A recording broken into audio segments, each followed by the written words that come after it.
Good Hello. evening, everybody. Welcome to the Shunting Yard. We are joined today for some post-show clarity by Tom from Hello, Tom's guys. Modelling Corner. We have got Matt from Matt's Maritime and Rail, and we've got the other guy, Charlie from The door was Hooterton. open again. Who was also there. Yeah, I was there. Yeah, the door was open for me as well. For those of you who are fans of the channel but not necessarily been to the Slough and Windsor model exhibition, all four of us went. So this stream will be covering basically our experiences during the event and going forward, I suppose. But first, what are we all drinking this evening? Tom? Oh, I am drinking dry Asahi. Oh, sorry, Asahi. Japanese beer. Very nice. Ooh. My friend Ben got me into it. Very good. Very good. And, You're enjoying it. yes, I am. Good. I haven't started yet, but yes. Go on, Matt. What are you drinking? Something brightly coloured. And his mic's gone. Oh, no! Matt, your mic's gone. Mate. Oh, no. This is going really well. We're 1 minute and 50 seconds in. Charlie, what are you drinking, my friend? I have a lovely bottle of Beaujolais. That I'm sipping How now. very posh. I know. That's what I picked it for. I thought Beaujolais. That sounds really posh. It does sound really posh. It does sound really posh. How It's £7.50 for a bottle, so it's not that posh. Matt, would you like to try your mic again, mate? Can you hear us? No, he's still mic's still gone. He's mute. He's gonna have to come out. Oh, there we go. Right, while we're waiting for Matt to come back, I'm drinking Brewdog Shore Leave Ale this evening. A bit of Brewdog. Oh yeah. Yeah, a bit of Brewdog. You know, it's a staple, isn't it? Normally I'd go for something local, but that just stood out to me. It's got quite a nice taste, to be fair. It's beer season, I find now. So. Lovely stuff. And second question that we ask everybody when we get on the stream: has anybody done any modelling this week? Not in particular. No, I haven't actually. Been trying to catch up with a couple of videos for the. Although our exhibitions are, all the exhibitions finished, we still have a lot of stuff to go on there. So I've been trying to work on that instead. But yeah, sadly no modelling. Very good. How about now? There we go. That was you. just in time, Matt. I'm back. So, Matt, have you been up to any modelling this week? Oh, yeah. Tell us your drink first, then you can go straight into telling us what you've done modelling wise. Juicy apple cider because as I walked out of work today, they were handing it out. All free. Can't go wrong with that, can you? No, you can't. When there's free cider, you just have to take it. Modelling wise, not especially. You can see the layout is back up behind me with the most unrealistic consist you could ever think of. Snowplow, class 15, class 33, and then another snowplow. And somewhere in the back there is the LMM Ruston with a wagon, which I'm probably blocking out. Very nice. Yeah. Very nice. Yeah. Wow. So there is stuff to come, but it's more at the weekend because I've got to put the whole layout up in exhibition mode and put the rest of the track down and build the platforms, which I have been testing. Let me just grab them. So I'm Show us. Show me what you got. But O-gauge platforms, and this is the test one. So this is the island that kind of goes there. But I've got to build 6 of them. Very nice. So yeah, it's a lot. You got your work cut out then. Yeah, that's my Saturday.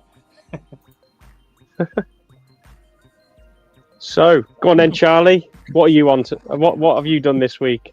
I upgraded both my Acura Scoutmanners with new speakers. So that went well. Yes. If you want to hear that upgrade, head over to Charlie's Instagram and go check that out because it does sound phenomenal. There's a before and after video, so if you're one of those people that's got a 10-second time memory span, you probably need to just watch a little bit longer and up to get the before and after. Well, yeah, it's night and day really between the two of them, isn't it? It's There's more going on. Oh, yeah, absolutely. Matt, have I been up to any drinking this week? I've done a bit of drinking. I think you've been doing more sitting in a dark room, haven't you, Matt? After Slough. I have, yeah. I rested for about a week straight. Yeah, well deserved though. Absolutely, it was a good weekend. I will say just before we get into it, I did my step count, and I looked at it Sunday at 5 o'clock. Over 2.5 days, I'd done 62,000 steps. Wow! And that was just walking around with the sandwiches. Yeah. So there's a note. If you want to get fit, run a model railway exhibition. Absolutely. or work in retail, you know.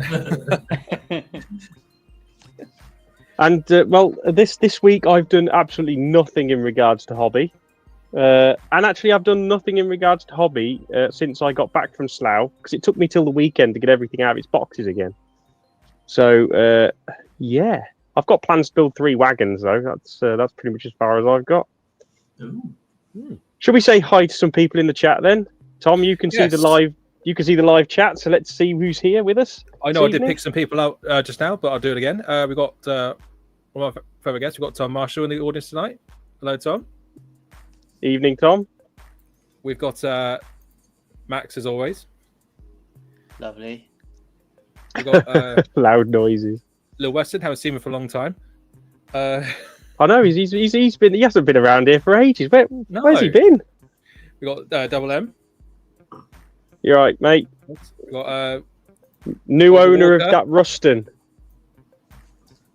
And we've also got your O-Gauge group. I think is that Pete's account working? Yep, Pete's got us on in the clubhouse tonight, and he's got the Oliver and Peachy are also there. We've also got Peachy, the Dr. Evil. Hooter. I'm on the live stream. That's just him. Axman. What else we got? We've got Derek. Oh, and there's Lyndon as well. Oh no. And the Engage Wizard. We have our Aberk with us. PN Trains. How are we all doing? And is that Hilton I see there before us as well? He was right at the start. I'm not sure if he's still watching. Lyndon. Hi, Phil. Yes, we do. I didn't go high. I enough. I apologise. Well. Pete Jewell is there as well. And Alfie Gould. Hi, Alfie. And I see Aaron is there, so I'll watch out.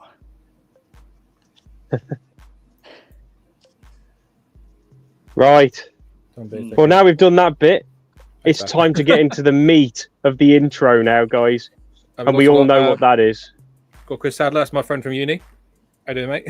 How you doing? I told him I was on the live stream, so. And we got Peter Jewell. Not uni, college, but yeah. He's also part of the Slough Windsor Society.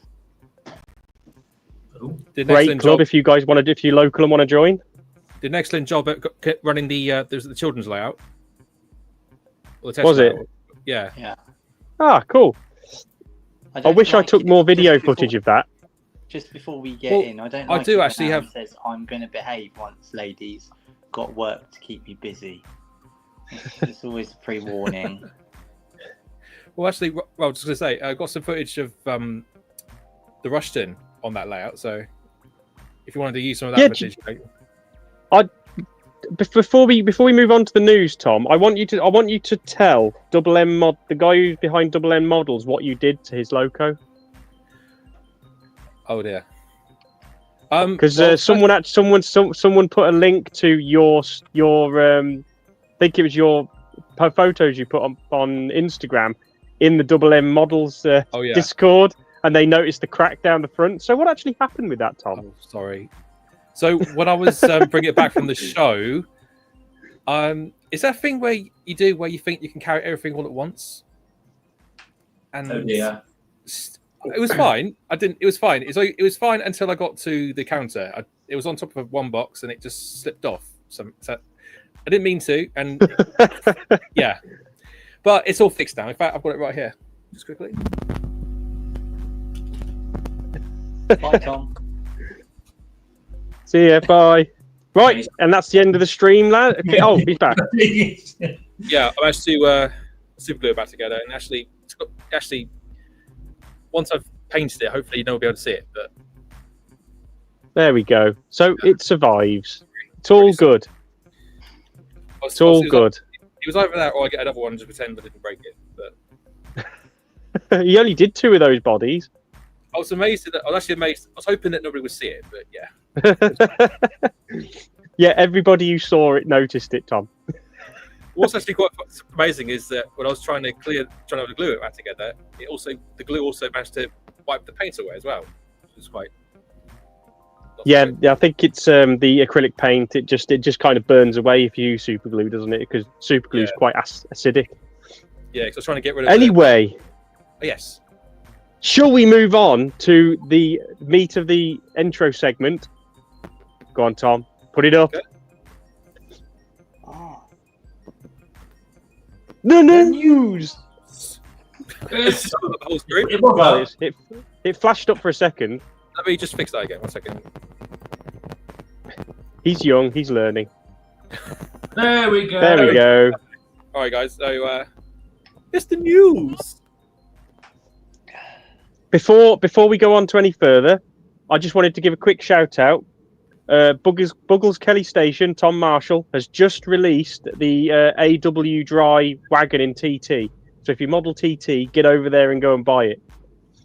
Because we didn't put that in the news, basically. No, because it only came out like half an hour before we came live. So, Yes. and by that point, James was already on here setting it up. So it missed the cutoff. So I'm just going to give it a quick mention before we move on. He does so Onto much on the stream, you wouldn't believe it. Yeah. Right. Next slide. Go on then, Tom. Next slide. We have the new Rapido, well, the new batch of GWR4. What was that? Who was that who just made that noise? Don't worry. Wasn't me. Who was getting excited? GWR4 plank open wagons, new batch from Rapido, and they look absolutely brilliant. I particularly like the top row, the VR ones. They look really, really nice, to be fair. Yeah. Is it VR? There's a bit of everything in there, isn't there? Are they BR or are they? Yeah, So- yeah. It's a nice GWR, mix. I was assuming it was was it like red oxide or something? But either way, it's interesting. You think, at least they didn't go for a sort of. Well, They're very smart. I do like the Rapido wagons. They are pretty awesome. They are top drawer, aren't they, in terms of wagons, double O gauge? Yeah. They're very free rolling as well. You leave them on the layout and they just go off happy wandering. I've already got one. Next slide, sir. Slide. Ooh, more red oxide. More, yes, we like wagons. And Charlie and James's wallets have just emptied out a little bit more.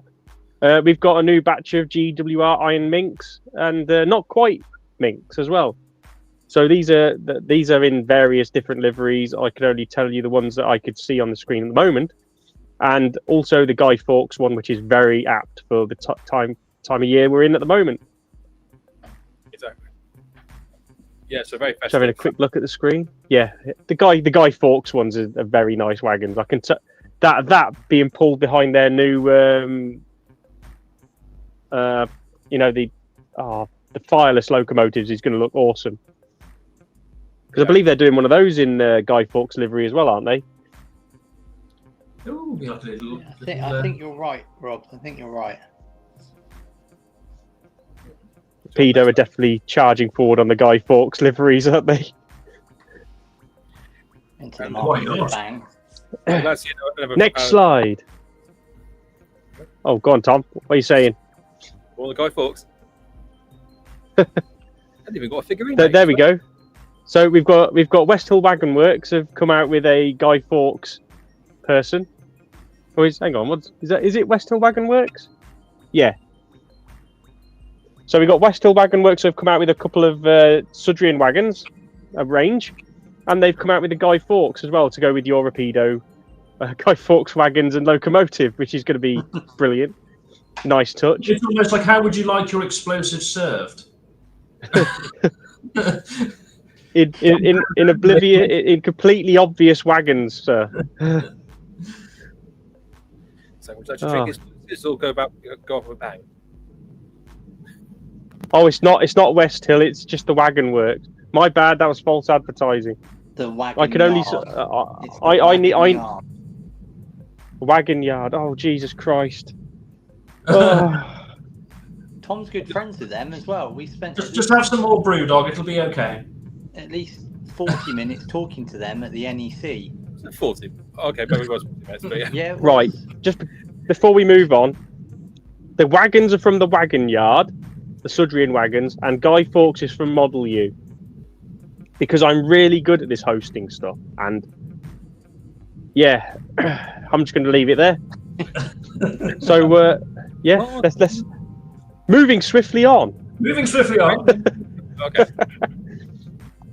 Oh God. Graham Barish, and of course, Yeffy. You might as well just skip all these. Just absolutely, there's nothing in there of interest. Just to you. But we'll see what everyone else thinks. Absolutely. No, there was something go on. There was a bit of tumbleweed that went across the screen. It did feel a bit like a.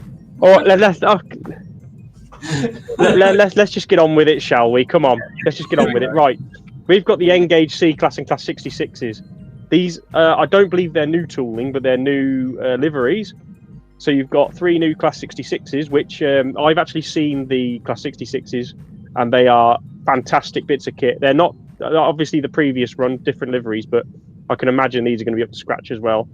I can't really speak for the C class because they're southern, but they look quite nice, especially the green one. Agreed, they do look very nice, especially for Engage.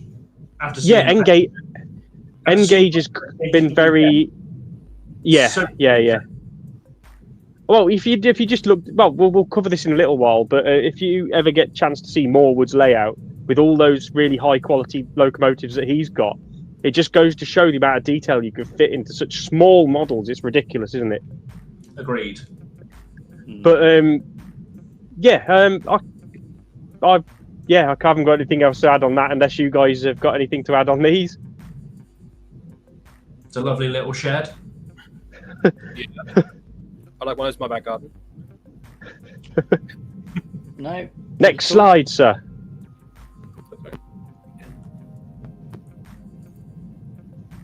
Ooh. Yes. Sevens. Look at that thing, Pride. Look, front and centre. Brand new. These are double O gauge, aren't they? Yes. Class 47s in BR Green and Network Southeast. Another locomotive where Network Southeast looks good on it, better than any other livery. Prove me wrong. You can get these locomotives for £239 DCC ready or £354 DCC sound. I don't know about you, but 250 quid sounds a bit steep for a locomotive DCC ready, but that's just me. Beyond that, actually. I feel like it's a little bit on the higher end, isn't it? I mean, you can get it's Backman, I suppose, isn't it? I mean, you can get a Dapple 3F for that price, you know.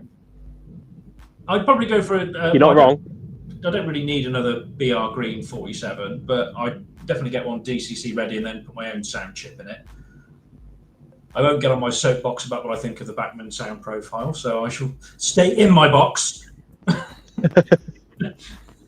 It's not pretty post watershed yet. I would eat towards the Network Southeast because it's just, as Rob said, it looks so good. The only other one I like as good is the Virgin red livery. There are 2 liveries in the entire history of locomotives that looks good on any locomotive that is applied to, and that's NSE and Intercity Swallow. Changed my mind. I think Virgin's good. Next slide. Next slide. Yeah. I do like those outfits. Oh yeah, these are something that caught my eye, but then I remembered I don't collect double O gauge. Regional exclusive class 150s. So these are DC ready at £309, which, considering these are £60 more expensive than the class 47, but you get a 2-car unit. Make that as you will. You've got DCT sound for £419, which isn't horrendous, I suppose, for a 2-car unit in double O gauge these days, is it? Sorry, I'm wincing at the price of that sound. Sorry. Okay, well, I wouldn't mind a class 150 because they were local to me growing up and local to where I am now. But none of the 150s, I believe, still ran between Shrewsbury and Wolverhampton I think they might even still do very early in the mornings. I'm not quite sure. They've still got one based at Shrewsbury, I believe. Yeah, that goes to Llanelli on the part of Wales line. Hilton just asked so they're both powered. To Google, one of you, please. But I recognise the Transport for Wales, the Northern, and that is that what are the other two liveries? Just because I can't really see them on my screen. Northern Transport for Wales, Anglia, isn't it? Anglia. I think it's on London. Yeah, Anglian. Yes, that's the one because that one's been touted by Great Eastern Models, so that makes sense. Yeah, and the other one is going to be somewhere London Western Railway, but not what everybody who's steamheading our chat wants, eh? Yeah, no one wants to know our class 150. They should have done a regional railways one as well for literally everywhere. Or Centro. Oh yeah, or Centro. I used to have one of those in Engage and it was brilliant. I loved that thing a bit. Single motor, James had said. Single motor on those sadly. Yeah, sorry, I was trying to search that up. Yeah. It's okay, we got the chat for that, in all fairness. I was skimming the research. Please stick up. Yeah. But I think they're very nice units, and it's something that they're starting to bring out in Engage as well, a bit more as well, because I believe Gauge Master. It might have been covered last week, where Gauge Master have got a set of a train set's coming out in Engage as well, so they've got a 150 set, I think it is as well. But I think that's in some other livery that no one. I think it's in a Northern livery, and it looks just as good. But yeah, 150s. Next slide. Slide, please. The class 313s. Matt, would you like to discuss these? Because you're an EMU person, aren't you? I am to an extent. 313s are a little bit off my patch, but yeah, new 313s, 3 cars coming out in many liveries. You can see Network Southeast there, a number of privatised liveries. And you should have just stopped there, just saying many liveries. And obviously the yellow Network Rail one, which I think the unit is still around, though it's been left in storage for a very long time. I haven't seen it out on the line in a very long time. But another train that looks best in NSE. Yeah, so is this like new tooling? I know someone that's going to order the yellow one. It's a brand new tooling, yeah. Yeah. Yeah, and DC ready at £349, which is it bad for a 3-car unit?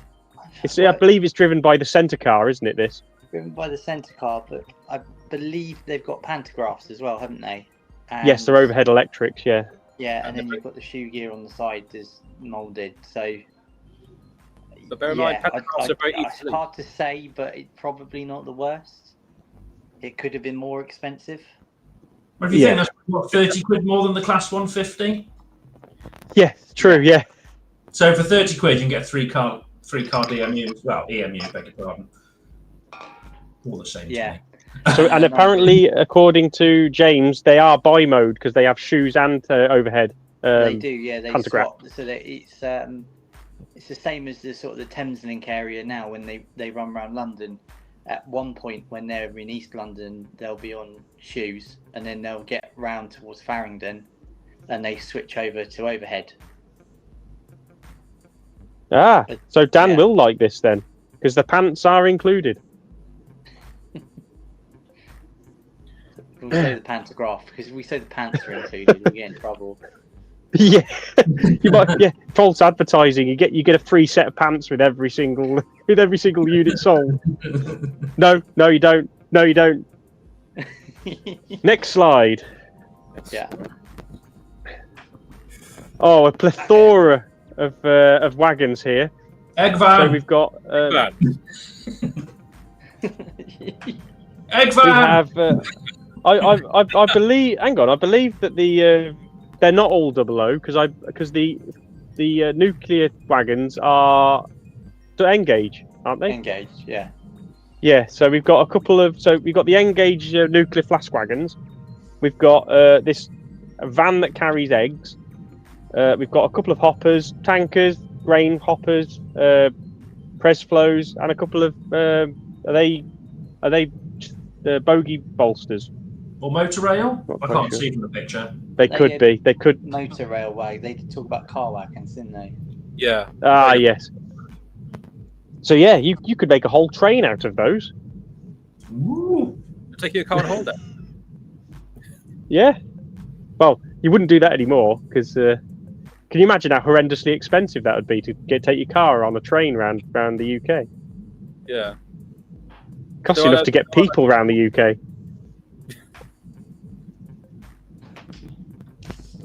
Shall we move on? But there are those who can afford it. I wouldn't surprise if they still do it. Yeah. Well, they don't, do they? They've the only way you can do that is by going on the shuttle, which I really want to do one day, but it's just horrendously expensive It's just awesome. to go to France. It is awesome. Yeah, my girlfriend and family are always doing that. We do it a lot with work, so it's pretty good. I'll have to try it one day. We have a load of scenecraft buildings here. They've got a that's an island platform array of buildings, isn't it, on the bottom right? And you've got your waiting shelters, office blocks, and some coal drops. I'm sure they've released a platform building before.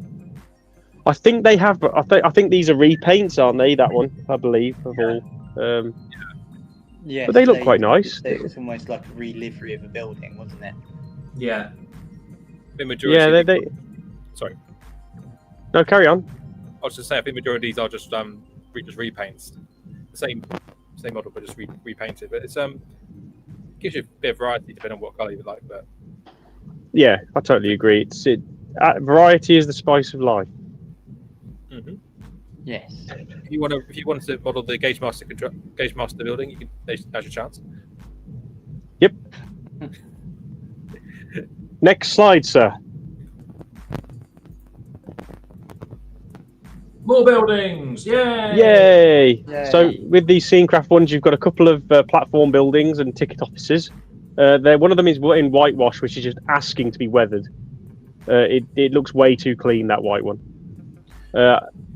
The signal boxes are nice. They look very very mainline because of how big they are, with the massive staircases on the side. And you've got the detached house as well, which is very lovely indeed. See that one, the white one in particular. I might wait till next exhibition to get someone to pay that for me. They are nice. I do like the fact we got it's not stuck with the typical signal box you get on reserve railways. We actually got some more modern. Yeah, that's what I believe. Yeah, I believe that's something they've missed for a while, isn't it? More modern, like ready to place buildings. Because you've always had like your semi-detached houses that are from donkeys years ago, and the classic signal boxes you find on heritage lines. But you've never really had something a bit more modern. No, because it's like a mixture of whether or not you feel nostalgia for it yet, or I'm sure someone at some point will feel nostalgia for London Euston Station when they look at it. Just a concrete block, isn't it? Yeah, I think that's Let's move on. Yes. this is personally the one I'm most excited about. Luxmore Vale. It's basically Bachmann's take on the the Hornby entry level track set, isn't it? It's where you have your train sets, which they did also mention. They're bringing out train sets to go with this, which is very exciting. I imagine we'll see that in the spring, where you get your starter set and then you've got track expansions onto that. But the difference between the Hornby ones and the Bachmann ones is this actually has a back scene, which you can buy, and it is relatively cheap as well. And I think it's a great little touch. That surprised me. I'm surprised they haven't thought to do this before. Yeah, it's quite good. This talks to me in so many levels for some reason. I'm not quite sure why. So the track mat, as you can see there, is $19.95, which for a bit of plastic is quite expensive, I suppose. I'd rather go without it. The back scene is £25, which, considering what you're getting, it's gonna completely change your layout, isn't it? Really, from being a roundy to having somewhere where the trains actually disappear to. It's gonna be a great addition.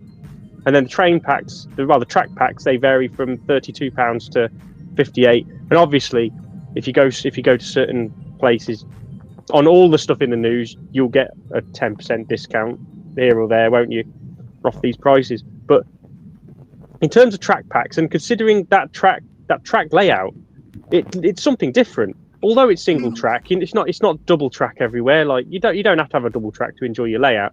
This one caters for people who want to shunt, which is great for us at the shunting yard, because I think that's a great idea. Yeah. Also, looking at the price points of the track packs, it's affordable. Yes. It's affordable. Yeah. It's not a huge amount of track. It's not, you're not trying to conquer the world with your layout. It's something to start you off and get you that bug. Absolutely. And it's got more playability than just seeing trains go round and round as well. Absolutely. And you're not trying to stick into the stereotypical of having more than one loop as well, where you just see more than one train going around. You're actually doing it so it's more, you're more in control of it. Max easily. And having the Max has just mentioned there's no runaround loop on this, but the way you get around with that, because it's a layout like this, you could shunt. You could take the engine off the end, put it in a siding, push the carriages back with another engine, then shunt the trains around more than using the runaround loop, couldn't you? Another thing I was thinking as well, if you wanted, with the backdrop helping as well, it kind of prepares you for when you want to do things like fiddle yards. If you were to show this out to people, you could basically cover one half of the layout, and if you wanted to change the layout design, you could swap the mat over.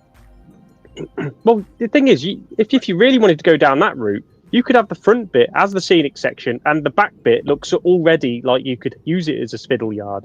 That's what I was thinking. Yeah, that's what I was saying. So the idea is that if you want to practice, you can swap the mat around. I was also going to say, if I was paying attention correctly in the announcement, the back scene goes down the middle, and you can have sort of two layouts in one. Yeah. So you can turn it round. Sorry. It's a brilliant idea. At one point, and then if you're fed up with that side, you can turn it round and you've got the other end. So absolutely. It also caters for you going through modern eras. You could go through time here, where you could start, say, BR and end up in Network Southeast, depending on how you do it. At the end of the day, with this, the possibilities are endless, aren't they? They're where instead of having just two roundy loops, you've actually got somewhere that you can actually have. You could model in two different eras.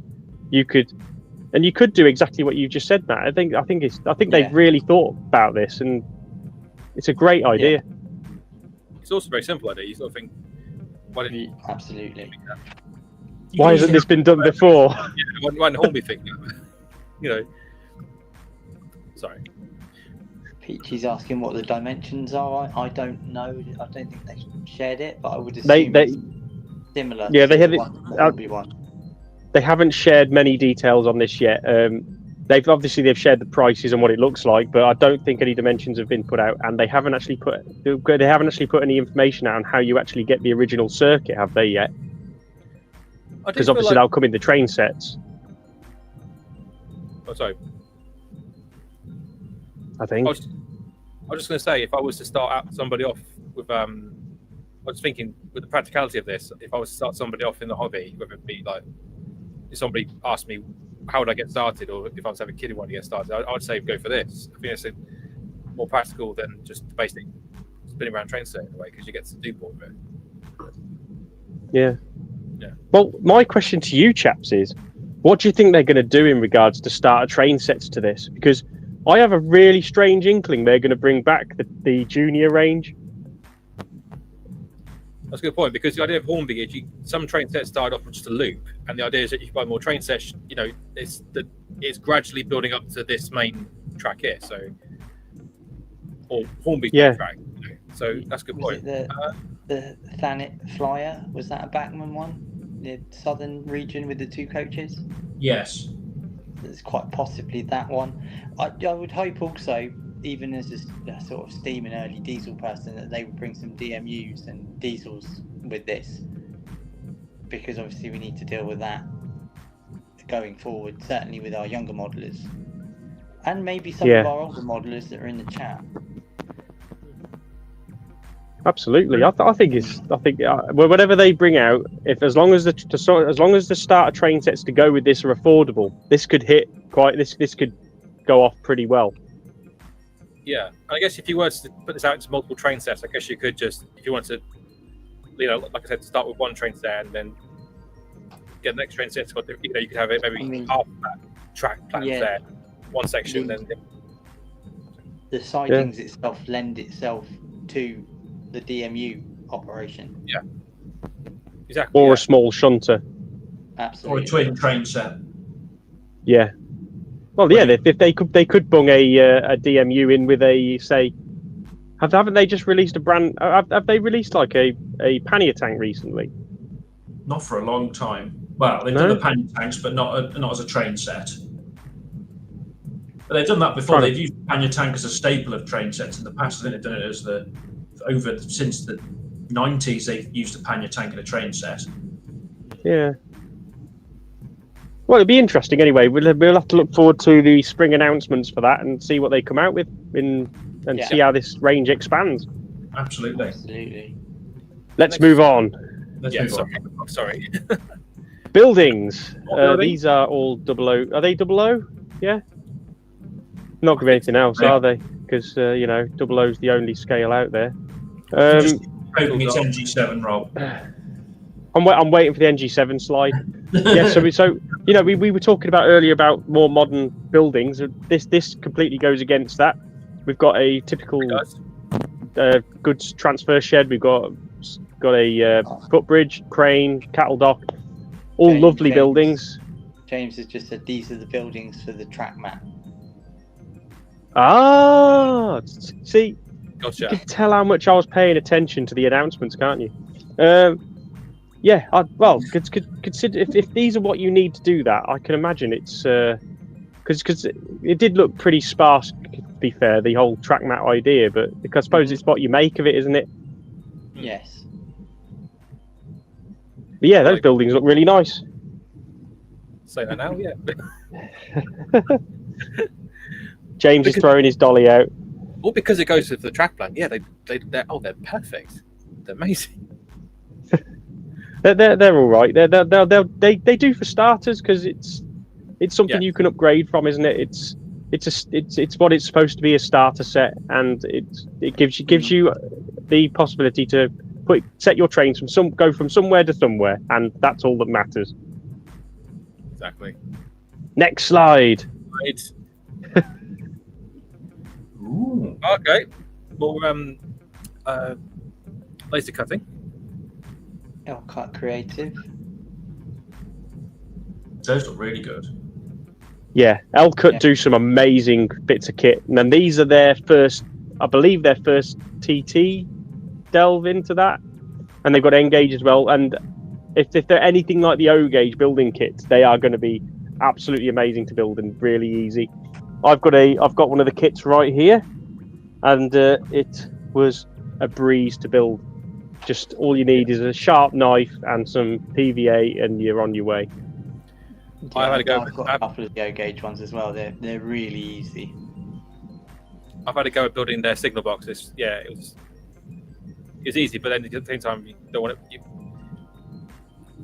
End gauge is going to be well fiddly. You want to be careful with the bricks when you let them together. Apart from that, Yeah. In fairness, the bricks, if you get a little bit too much glue on it, they tend to come away, don't they? But you just it's one of those things where if you do enough of them, you kind of get used to the quirks and all that of these MDF kits. And mine have stood up the test of time, and they look pretty good. So the N gauge and the TT ones are going to look just as good, I imagine, because L-cut do not do a bad building, from my experience. they do not. They do not. Very positive. They're positive about their stuff. Yes. Go on. Next up.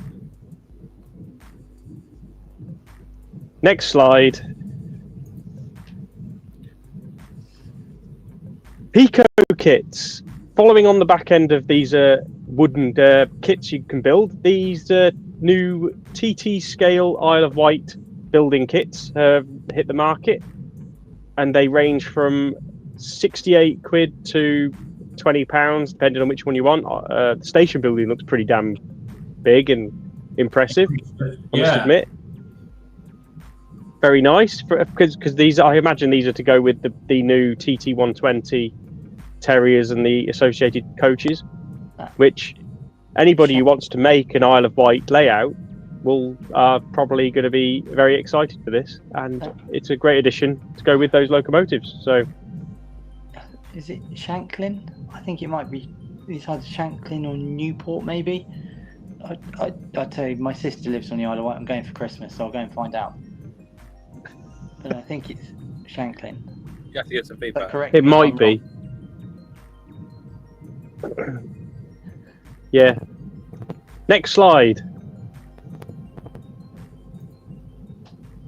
Now this was exciting when I saw this. Full-on 009 starter kits, and they look absolutely awesome.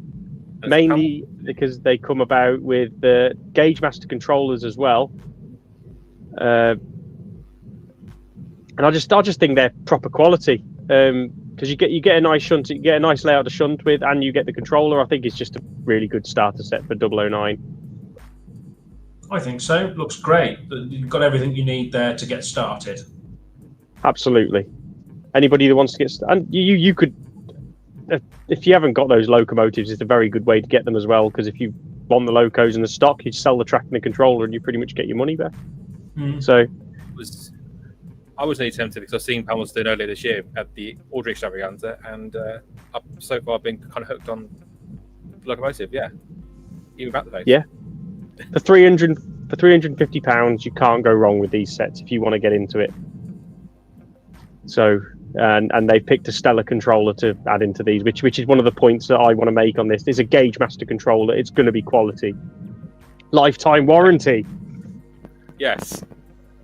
Absolutely. Which I still need to send mine back in order to You get do, yes. Next slide. Let's get on with these news because we're eating through this. Right, here we go. Right, we're done with the news. I just want to say that I'm very upset with the news this week because there's no NG7 in the Bachmann announcements. I'm still extremely upset about it, but we're going to move on anyway. Okay. We all were at the Slough and Windsor Model Railway exhibition 2 weeks ago, and it was one hell of a weekend, I'm sure. Well, I know that Charlie will agree with me there because he was pretty much by my side for the entire weekend. So I never left him alone. He never left me unattended. But it first exhibition as well, wasn't it? Yeah, so I popped my exhibition cherry. Yeah. I've been to exhibitions, but I've never been on the exhibiting side. So that was quite an experience. Yeah, I suppose because obviously before I started this one, I used to go, and then obviously the last couple of years I've been travelling with Lyndon, and more recently, if you follow him on Instagram, 6500 Chris with his Cardiff Canton layout. So I should mention last week I was up in Cardiff, operating Cardiff Canton, so I had to do my research for that one. So yeah, That was a fantastic layout. Yeah, It is. thought Love I'd seeing you try and behind. come here and take some rest and recover by doing an interview. Well, why rest when you can speak to the masses about the baby Yeah, that took up absolutely, the yeah. best part of your 2025. Yeah, I've still a couple of these minutes. It's why he, believe it or not, Matt lost hair this year over this exhibition. I did. He had a full head of hair in January, like it was down to his shoulders, and then it all just fell out. Like John Yeah, I Lennon. did. Yeah. So, guys, Man. we're going to start by going on. Tell you what, actually, Matt, can you tell us what layouts are in attendance at the exhibition? Oh, blimey, that's asking me a lot. So we had Lulworth. We had the Himalayan Adventures that we debuted there. We had Morwood, which also debuted. We had Tamcester, which was an N-gauge layout. We had Tidworth, which is a 00 gauge layout. We had Fairford East, also a 00 gauge layout. We had Halesfield Depot, which was an O gauge layout. Then we had the NCMA modular layout. We had Emperor's Pathway to demonstrate the weathering. And then we had a section of our 40-foot layout the Society's building based on the actual Taplow station. And then we had the Cholsey and Wallingford Railway with their representation of Wallingford as it is as a heritage railway. And finally, I believe we had Wokingham in N-gauge from the Maidenhead and Marlow N-gauge Society. Amazing. It was a very layout that we created to allow our younger generation to actually have a go at driving trains. I was actually asked on the first day. I was actually behind Halesfield, and someone actually asked me if there was a place where they could actually operate their own trains. And at this point, I didn't actually know there was a layout upstairs that they could operate. I was like, "Well, I don't actually know," but and I was in my head. I was like, "You're definitely not operating Halesfield." You're not playing with my trains. You're not playing with my trains, no. But we forgot to mention Corris as well, and the Rainbow Railway. Oh yeah, can't miss them. Upper Corris was a lovely layout. Yeah, I was so excited about that one. That was Tom's choice. That's a good layout you chose there. That was absolutely stellar. Well, we were at Beckenham actually running the Slough Estate Zogate layout, and of course it's Beckenham is also I think it's I've forgotten the name of the club, but I think Jamie works at that club. Beckenham and West Wickham Model Railway. Yes. Society. Yeah. That's right. Yeah, sorry, I forgot the name. And Jamie was also one of the club members. He actually said to us, this is the first exhibition he's done where it wasn't under the club's name, where he just went by himself. And knocked it out of the ballpark because that layout was absolutely stunning. I was there for a good 10 minutes just chatting to him about it. Yeah. Yeah, it's an absolutely stunning layout. Yeah. Yeah, I can't believe it's done in a month as well. Amazing, isn't it? It's absolutely amazing. So, this is a question for you, Tom, and you, Matt. Right.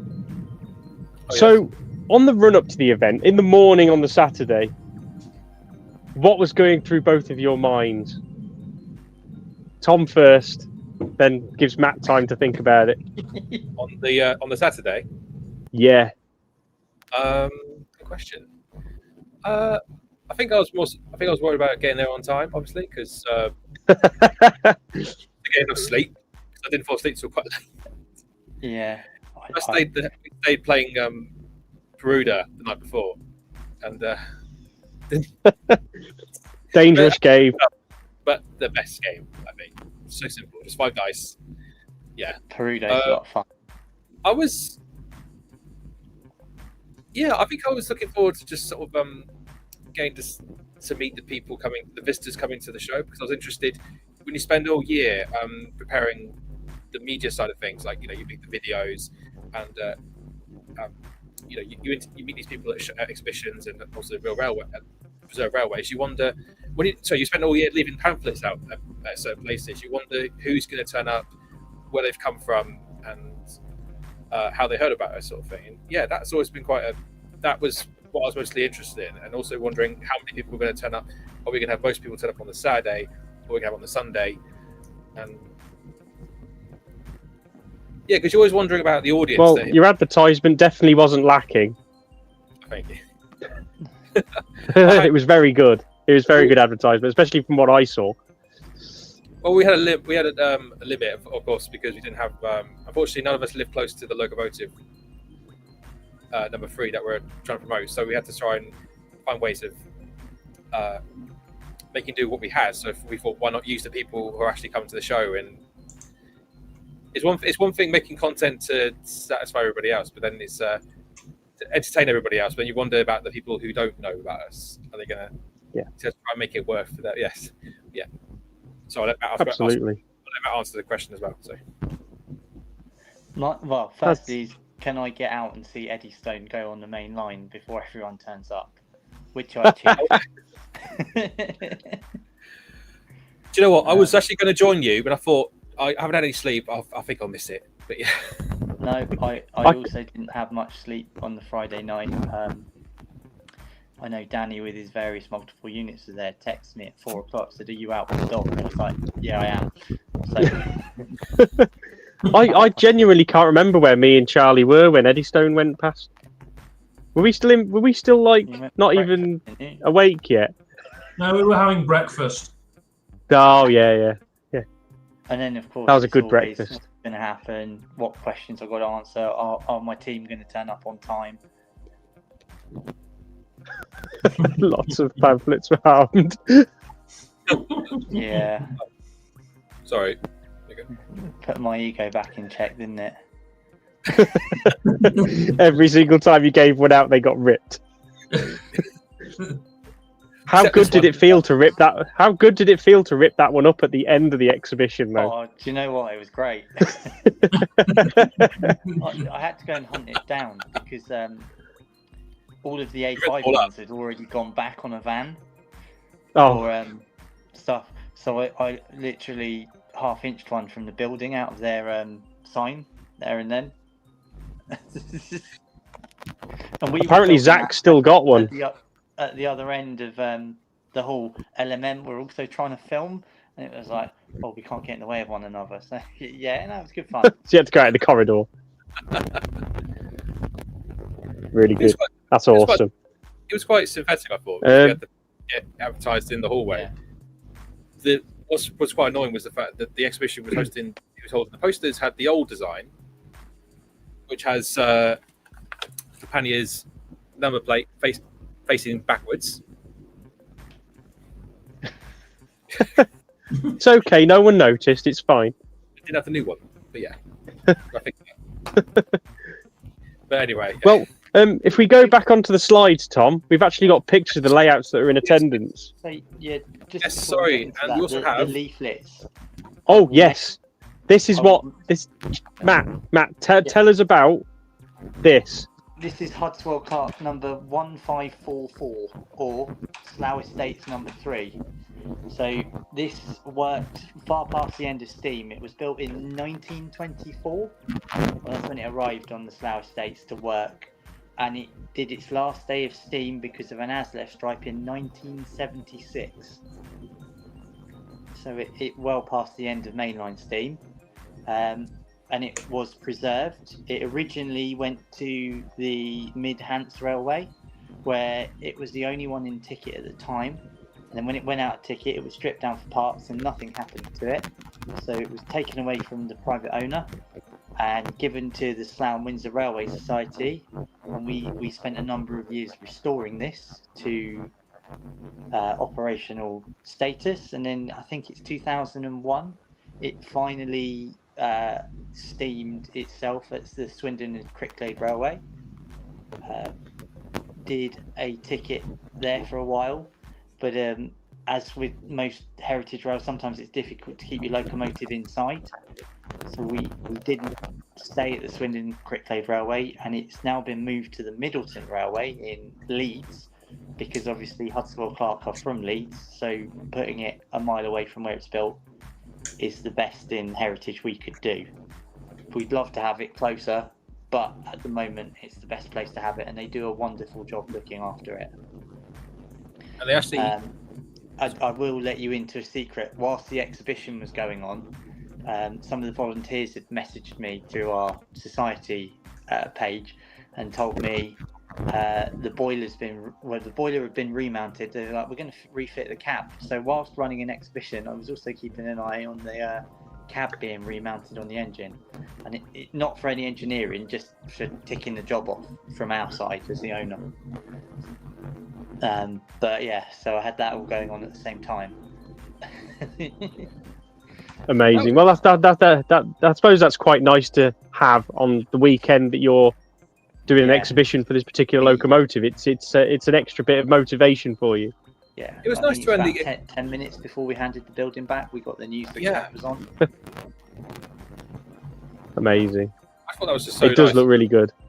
Another thing I quite like about the loco is No, go on. I was just going to say, I think from what I understood of the history behind it, is that it's never been it's always kept its livery, even throughout the R days. It's never been. Well, it's had two liveries. During the war, it was blue with a number 3 painted on the cab side, and then they decided to go with this very nice green, and then lined it as well, and it has some very nice rules. But again, it was a stipulation of taking the engine over that we kept it in livery, so we've always kept it as it's been seen, or any photos you kind of see of it it's in that livery, sort of colorized anyway. So who are we to change that? Absolutely, it looks good in that color, so let's keep it that way. Peter Jewell just reminded me the notable event of number 3's history was during a Swindon Cricklade Gala. It topped and then tailed with City of Truro. Wow, that's a claim to fame. Yeah, I've got a photo of it somewhere, Tom. I will share it with you at some point. Oh, that'd be perfect for the episode. Yeah, that'd be perfect actually. Yeah, because more pictures about number 3, the better, I guess. Then also, another thing to mention for one subject, it's also got a new chimney cap. So I believe for years it's had the wrong style, didn't it, Matt?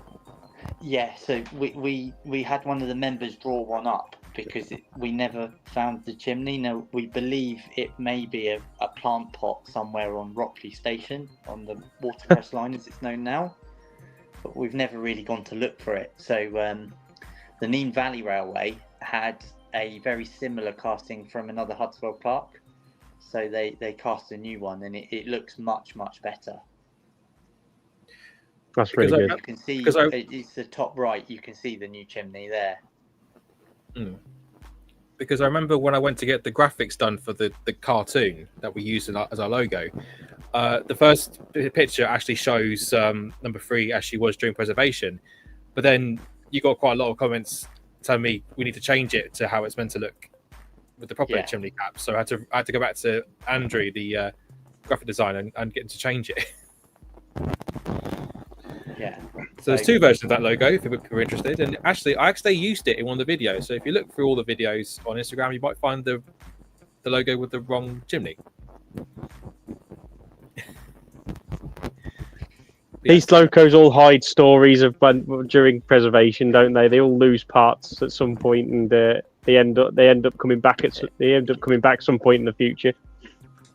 Oh, hang on. One little question from Zach. As far as I know, the original chimney for Douglas is with us as a plant pot. It may well have rotted away and gone. We're talking a very long time ago. But the final point on this is, with the cab now on, the saddle tank goes across the top of the boiler, and we're not far away from seeing this in steam. So I expect myself and Tom will make a trip up to Leeds in the new year at some point and do some video content about this one. Tom, get the car fueled up. Yeah, I will be. I always do. Fingers crossed. fingers crossed. It may. To the modelling corner mobile. Yeah. I've literally been a taxi for you guys all year. And more. Yeah. Fingers crossed. Right. It may go out on a gala or two over its next life cycle. Bring it to Telford. Yeah. I'd like to see maybe it's a long shot. Maybe something like Charles in Wallingford, maybe because Dave comes to the exhibition quite a few times. So yeah. And it's only like 40 minutes where I live. Yeah. I'd love to get Right. modelling done. Shall we move on to the topic at hand now? Yeah. And Absolutely. oh, look at these misfits. Right. Go on, Tom. You can talk us through this bit because you can actually see the pictures. Okay. Well, I think I took these pictures actually. So the first one on the left is when we first got into the hall. So the guys, obviously, there's me, Matt, and there's King Ori, and there's also Simon, who we didn't realise till later on is actually one of Laurie's gang. And of course, that's Rachel, Flying Duck Media. She is also took care of the catering, a lot of the. She's also don't discredit her too much. The chief steward of the show. Chief steward, sorry. And very much my right hand person to go and deal with something if I'm busy. Sorry, I didn't mean to do that. And No, that's fine. But I Chief Stew. Chief Stew, okay. Very important part of the team during the weekend. Because if I'm dealing with bigger problems, something that needs to be handled in a hall goes to Rachel. And that's exactly what and I remember she did that the previous year too when I first got involved with the show. Yeah. So it was one thing I liked about it was just nice to come back to a familiar surrounding and do it all again. And we got the picture at the bottom. That's all of us in the pub, the 5 Bells after the first night. And Sam has stolen Matt's hat, I believe. Yeah, we can't mention that's for another podcast. If you want to listen to it, go find it. Yeah. We're not going to mention any. We're not going to give you free advertising here. No. It's a MERP hat. It's fine. We're friends. We're all friends here. Yeah, that was a brilliant night. Go on, carry on. And of course, the last picture on the third is literally the last picture I think I took of you, Rob, because you were about to go home at that point. You and Charlie were about to leave. I just finished interviewing Laurie for the about the exhibition because I'm going to put that video up very soon. And of course, I thought, well, I wanted to get a few more photographs of everyone just together, just as they were. And so I quickly grabbed that picture just before you shot off. But I think you were still chatting with Laurie for quite a bit, weren't you? So we were chatting for a good 10 minutes, just talking about pretty much anything really. But he's such a nice guy to talk to, really down to earth. He can talk he is. Well, can't he? Yeah, he was. I mean, what's quite nice was he's extremely passionate. Yes. And it shows whenever you talk to him.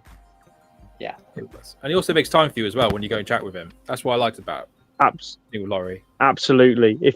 If you want to, we've actually had Laurie on the shunting yard before. So if you want to go and watch that and see how passionate he is about what he does, go back and watch that stream because it was a good stream, but it was also extremely long.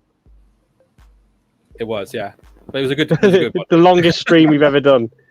But it was a pleasure to have him on, and I can't wait to have him back on at some point. Quick shout out to my girlfriend. There you go. Hi. But yeah, I remember we did it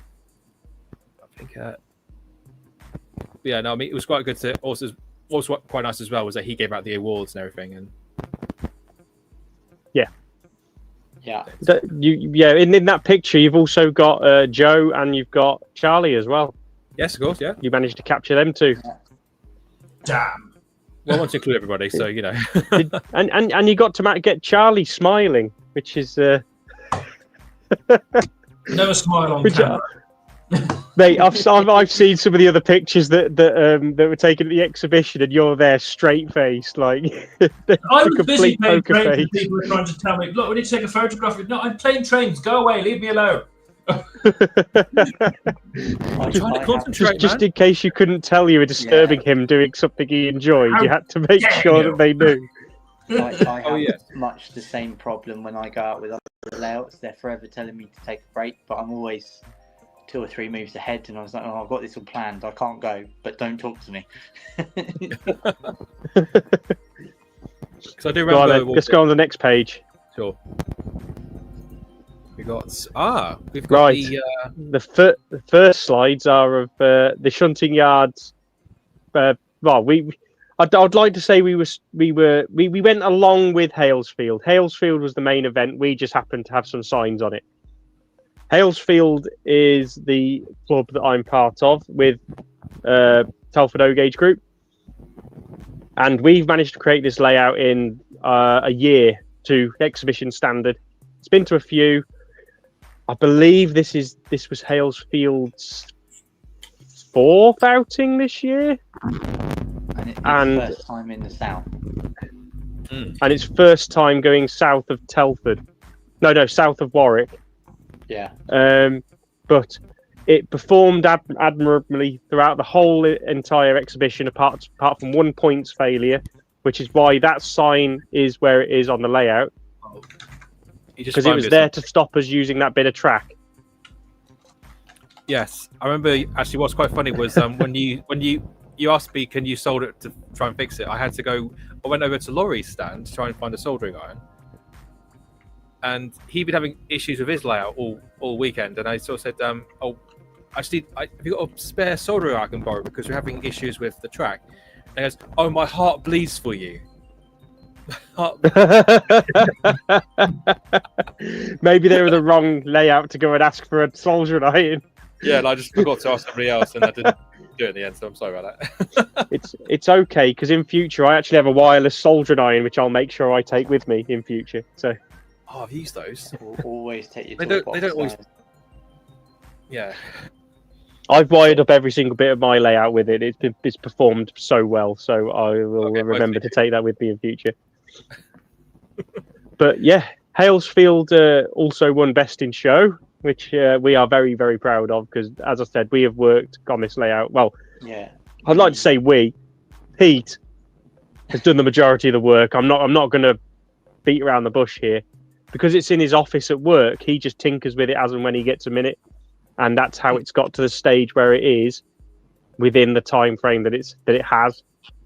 And it's a great layout to shunt around on, as I'm sure, Charlie, you would agree. You were on it for 2 days and you didn't look bored in the slightest at any point.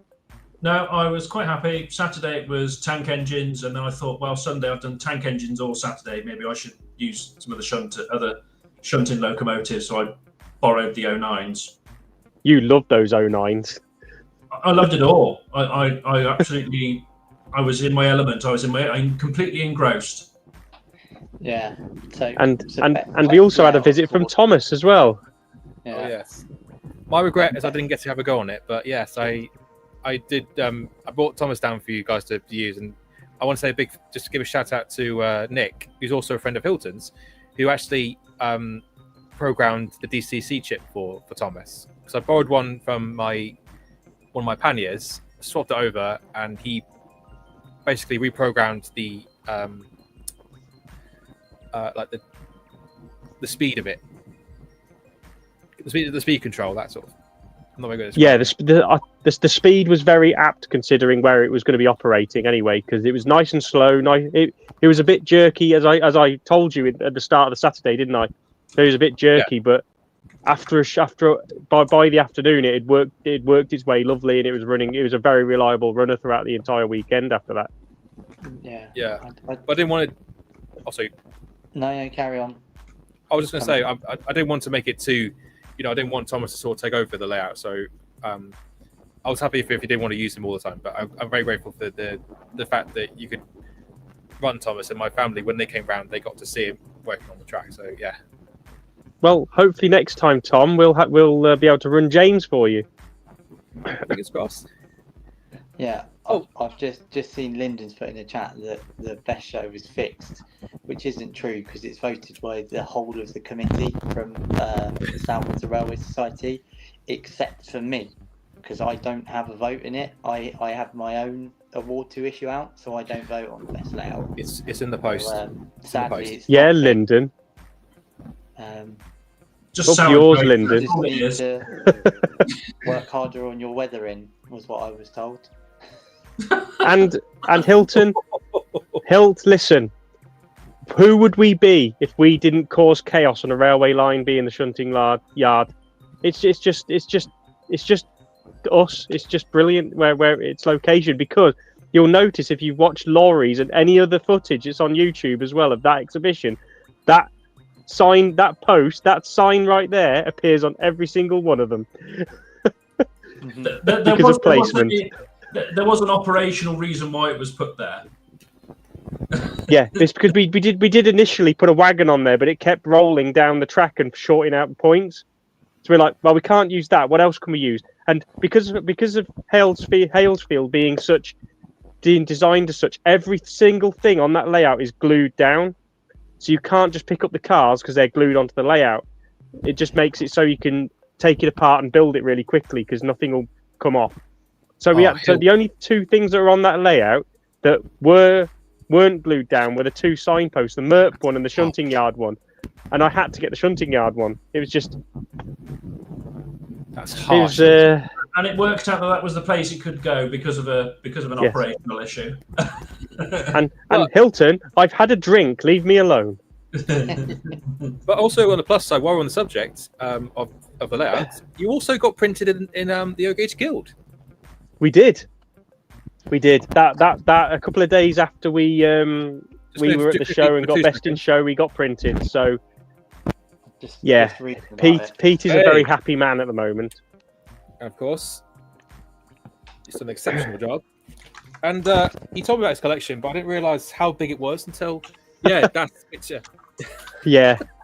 He spent a small fortune on Halesfield and its locomotives. So it's been quite a good year for that layout for Halesfield, hasn't it?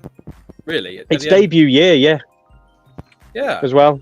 We've it's going up. I believe the next exhibition is Wigan at the O-Gauge, the actual Guild exhibition in Wigan. So yeah.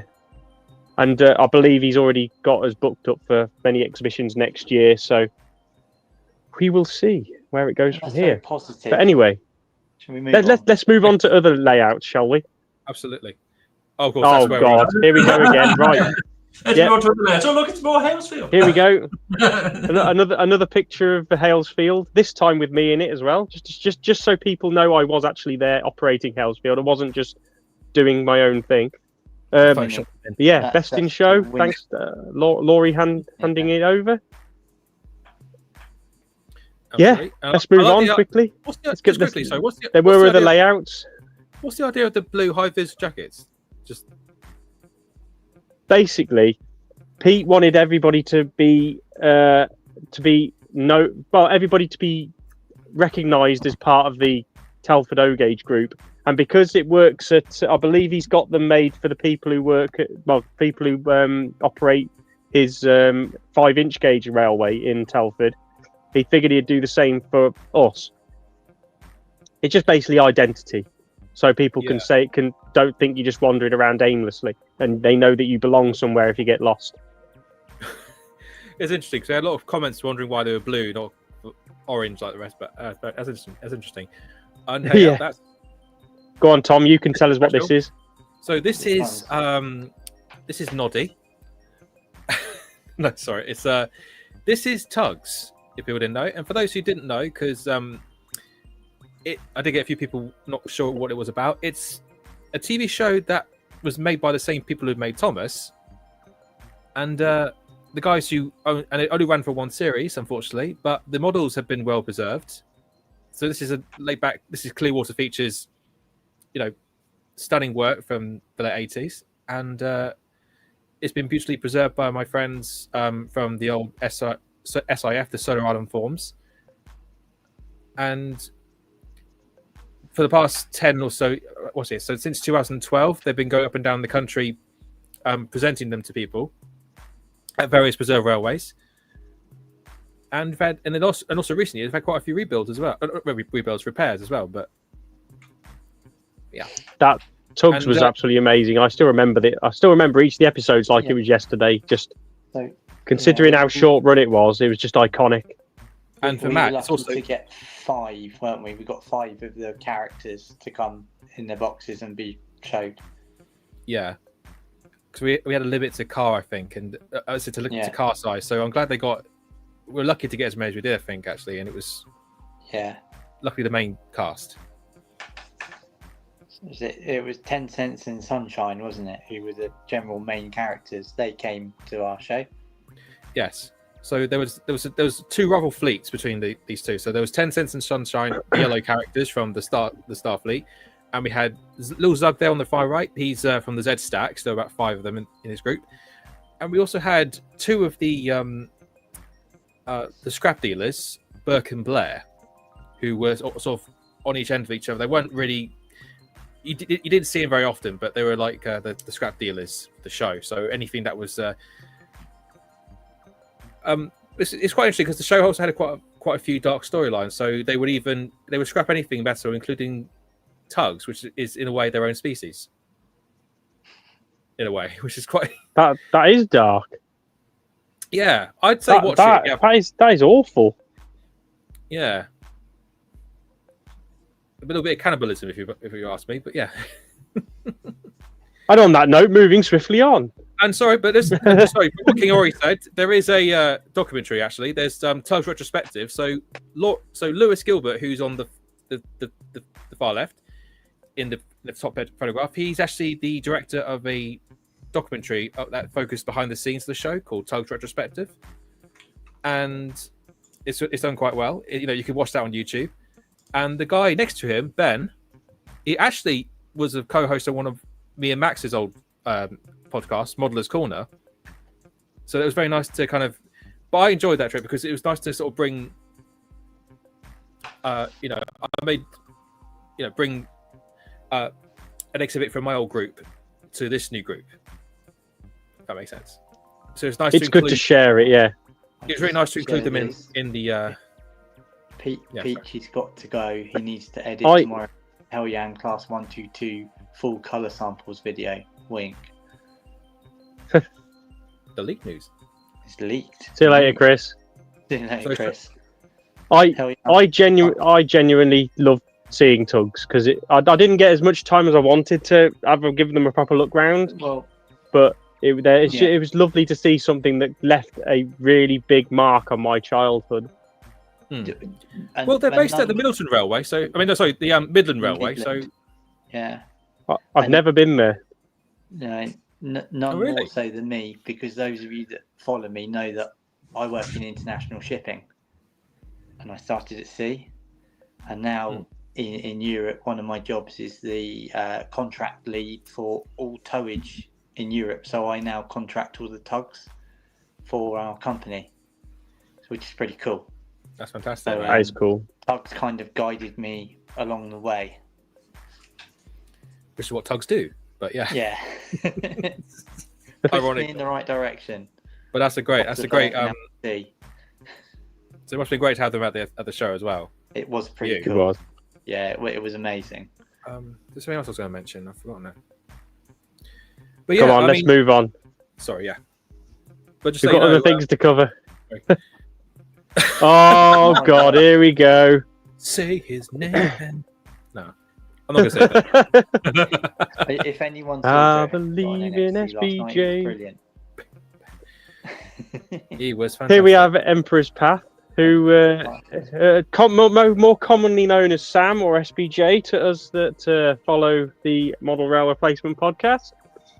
He was offering the weathering for 15 quid, which was incredibly good value, especially if you take along an O-gauge loco and want it weathering, like Pete did. He was there, bless him, for the entire weekend, slaving over those locomotives. I don't think he even got many breaks in those days, did he? Either. He was just there with his giving all the locomotives a little dust with his airbrush. And he did an absolutely awesome job on Pete's 73, and many others that he did were absolutely fantastic bits of kit. And if anybody wants anything weathering, ask SBJ to do it, because he is a class act. And I personally, I was really tempted to let him have a go on one of my Manning Wardles, but I resisted, mainly because I was too busy, and so was he. King Ori said I had to go with my West Country. Now I saw that sitting on one of the other layouts, and it does look really good now it's weathered. There was a particular locomotive as I was walking out to go and do some recording. I think it was either a bucket or an 08. It was big and blocky, and I said, "Oh, that's a lovely dirty shunter you have there." And he just burst out laughing, and I walked off. I love the fact that, and also he's also that's my Buggles Kelly wagon he's doing the centre. Although it looks like he's like disheartened by it, he did do a fantastic job. He did weather it beautifully. Absolutely, he never does a bad job. He never does a bad weathering job or paint job. If you see the kind of work he did for Hilton, you know that 47 he did for Hilton. Oh my God. Absolutely stunning job. Where's Lyndon in the chat talking about Network Rail yellow when we were sorting out some of Lyndon's Network Rail? Needs to be painted pink first, doesn't it, before it goes yellow? He had to find the right yellow for Network Rail yellow, because there is a wrong yellow out there. So after asking if there's a wrong Network Rail yellow. Let's move on. It took a while to find it. Yeah, we've got a lot to cover and not much time left. Keep going. Right, go on then, chaps. Okay, so I believe so. Who wants to cover this one? Do you want to go, Max? I feel like I've spoken too much here. So this is the modular, right? Well, the top left is actually Lulworth, and the one at the bottom is it's modular, the one that he awarded himself. Right. Yeah. Lulworth obviously is it's an older layout now, to be fair, but it's still going strong. Some of the buildings it looked good in 1989. But from what I understand, it's had a lot. 6 years ago it was started, but it's been relaid and rebuilt, and it's a DC layout with a DCC control system for the track. But it features the best of British Rail Southern region, and if you look at it closely, it very much sort of follows that Swanage idea, though it's slightly bigger. So if you're a Southern region steam fan, this is one to look out for. Can I just suggest that if you want to see more of the modular, go and check out Laurie's Mechanical Marvels most recent video on the exhibition, because it does cover a fair bit of it, and rightfully so, because it is his layout. And it also covers the handing over of the awards as well. So head over and check that out. We're going to move on now to the next slide and try and cover all the layouts before we move. Oh, not even a layout. Oh no! I realised I took so many pictures. I don't think I was there. I think you joined a bit later, Matt. Yeah, he did. Yeah, he did. You came later on, but we were. I think you came in the middle of the Perudo game. This was the Saturday night where we all sat down. We all had a drink after the other guys had been to the Indian and then met us in the hotel bar. Yeah. The bar was closed, I think, at this point as well, which is really sad that it closed at 10:30, which is absolute travesty. This is perhaps part of the side of exhibitions you don't see. I know we discussed it last time I was on here as a guest. I think Lyndon asked me the question about socials, and this is a really key point of the exhibition after the show's shut, is the time to go and sit and have a beer and talk about stuff. Try and avoid talking about your new Class 47 if you can, but it's nice to catch up with people. Yes, the Great Wall was in play and they won. The key part of the exhibition is the social side of doing it, because Yeah. As I've alluded, I'm out most weekends at a show somewhere with one of my friends, or in the near future with Colesford, because it's had some show interest recently. And it's one of those things. So if you don't sit down and talk, it gets very lonely on the road. Yeah, I think that's one thing I liked about. Sorry. Yeah, go on. I'd just say it's important. It's an important part of it that perhaps your ticket buyers don't see.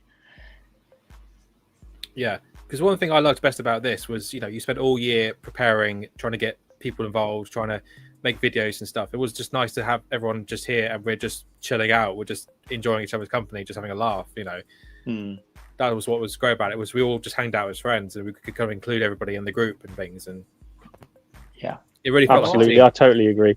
Yeah. It's the kind of time when it changes from, exhibitions, busy, and always and concentrating on what you're supposed to be doing during the exhibition to get it over and done with, to getting to the point where you all retire and you're like, you know what, let's play a game and make it fun. Let's completely break the ice here, because it really did. It got me to know a few people as well. It's just awesome to spend time with you lot, and it was just really nice, and I can't wait to do it again. I hope we can do it again soon, because that was. I remember thinking, for me, it would have marked about a year since I've known Matt in person and stuff, and I think I've known, obviously, I've met Charlie at the Shunting Yard meetup, and I've known you, Rob, since about 4 years now. So it's nice to sort of all just chill out properly. Been about 4 years. Yeah. And me constantly telling you how tired you looked. I decided not to book a room. I was driving back every day, wasn't I? Half an hour, but you were. In all fairness. You were telling me as well, Tom. Don't worry. I did. Very hard. Come back to bed, Charlie. I should say as well, Really dreams. The building you stayed in, the Premier Inn you all stayed in, before it was the Premier Inn, there was an office building there, and that building was used for the outside shots of the office in the UK. Was it really? It's seriously, yeah. That's so cool. Outside the Liverpool Road, yeah. Before it was there, it was the blue building that they used the outside for the office. So yeah, plenty of David Brent. But I couldn't do that and the exhibition, so I thought I'd share it tonight. No, that's fair. That's fair. We could have get out some. Right, let's move on. But yeah. Let's keep. We got to keep. Right. Community shout out.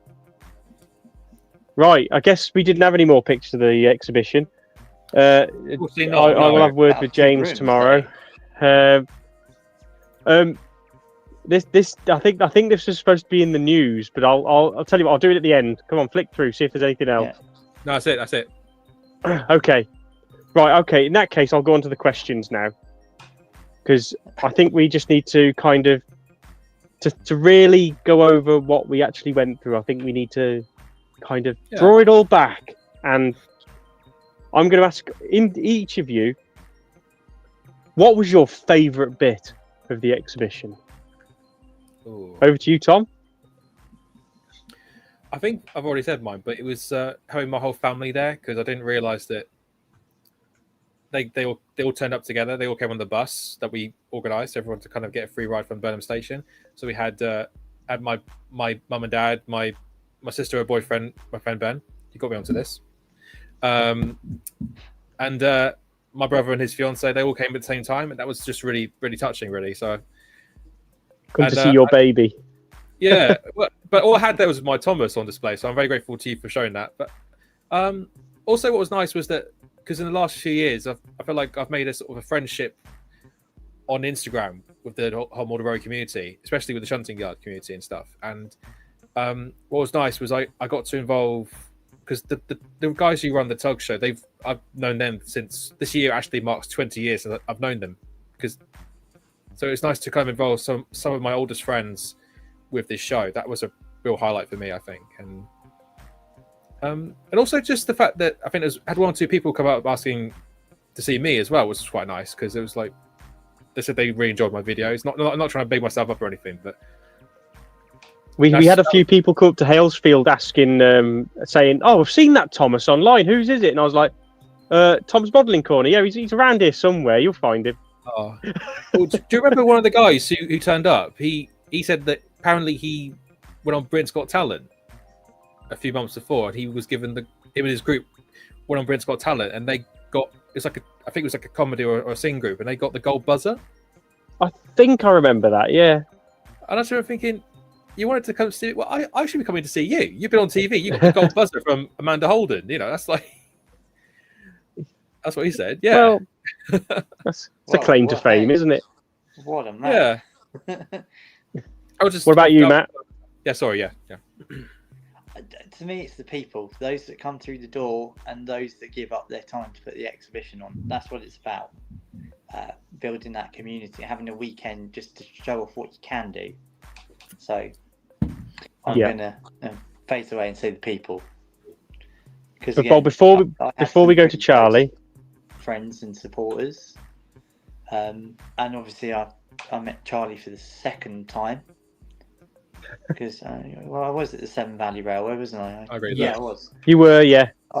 You were. It's been such a year. I forget where I. A whirlwind.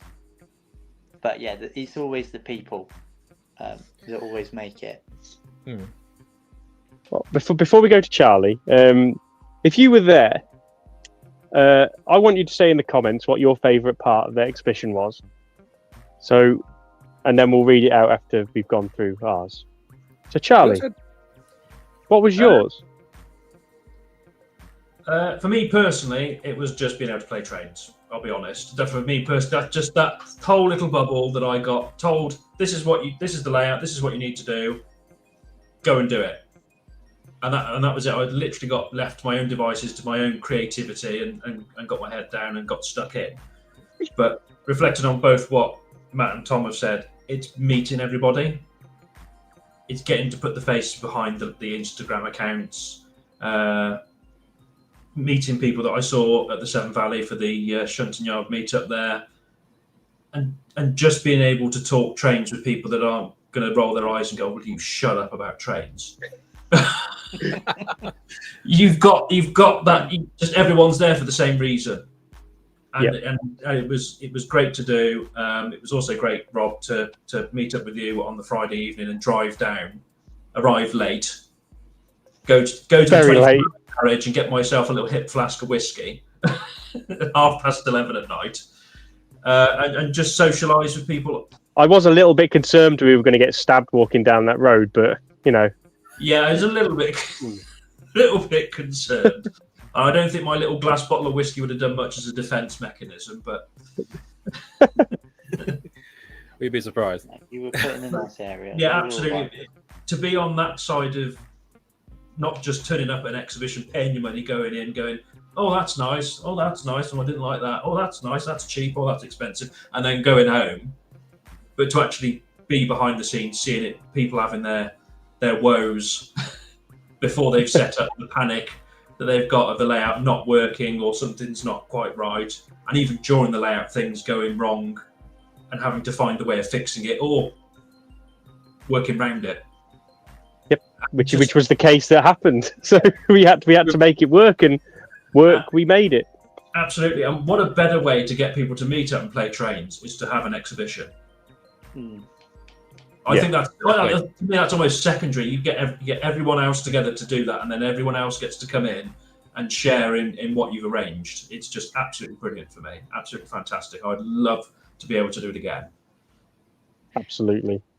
Well, following on from these guys, I totally agree with what you're all saying.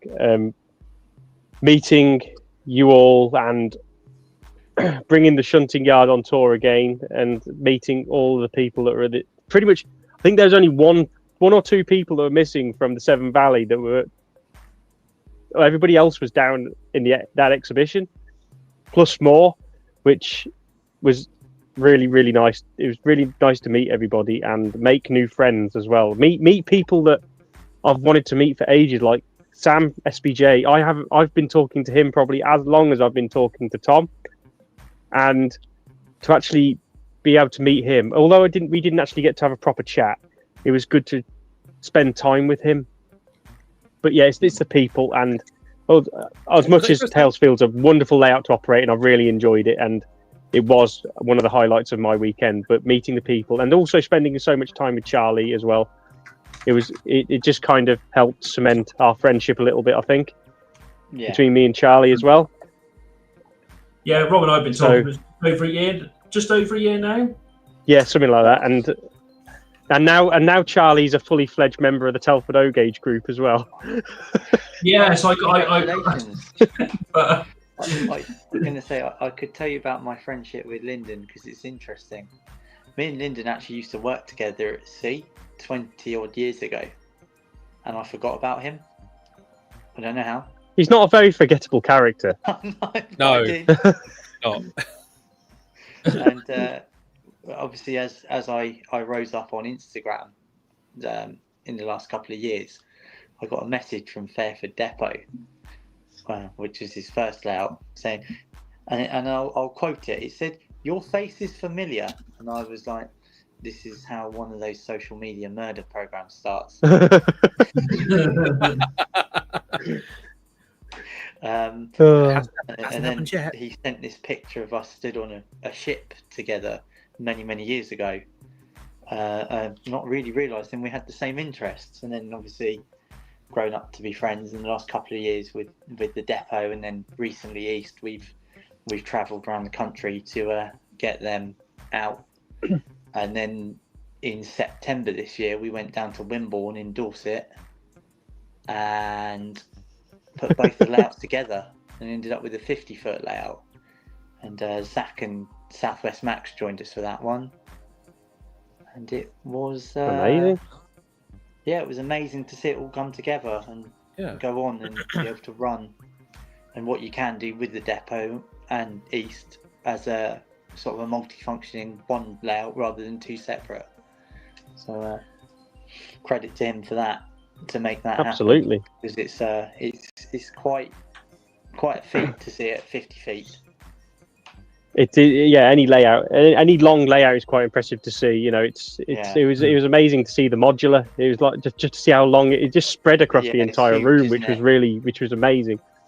I love the fact that they had. They gave me a footage on it. I was like, "Are you sure that's right?" Like, yeah.